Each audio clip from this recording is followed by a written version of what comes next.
Climbing is one of the main focal points of mobility in Breath of the Wild, so much so that it was plastered on the inside of the case and all over the marketing for the game. The freedom of being able to traverse everywhere and climb just about any surface in the game made Breath of the Wild stand out as one of the most unrestricted games ever created. But nevertheless, climbing did have its downfalls. It's near impossible to do while it's raining, it's restricted by stamina, and it takes a lot of time to reach the summits in many of the areas in the game. With the critical success of Breath of the Wild and recent news that Monolith Soft is working on a Zelda project, it's safe to assume a Breath of the Wild style Zelda is bound to be released in the near future, and with it, likely the returning of this climbing mechanic. But how do we fix climbing?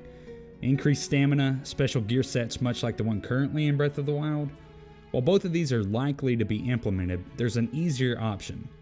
Reintroducing the Hookshot into the landscape of a Breath of the Wild type Zelda would create not only an extremely fun gameplay experience, but would make travel much more player friendly and less time consuming, as well as offer a rewarding feature for exploration. Many games use a Hookshot like feature nowadays. Games such as the Arkham series, Spider-Man, Sekiro, all these titles offer this mechanic and adds tremendously to the experience players have. One of the most acclaimed features of Spider-Man was just the ability to swing through New York. Zipping around through Hyrule via Hookshot would introduce so many gameplay possibilities and add new depth to the core experience.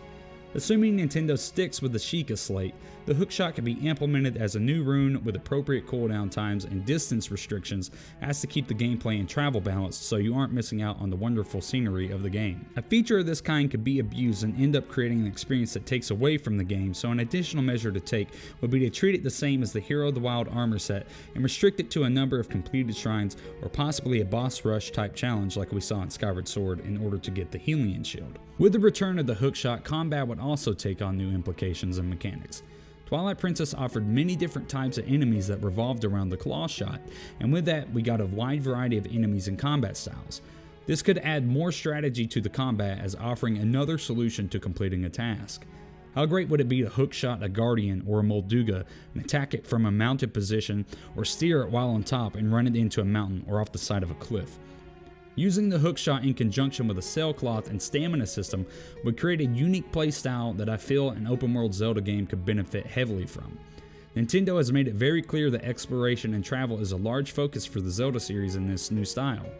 What better way to add to that experience by letting the player shoot through the air like a rocket and cling to any surface you hookshot to?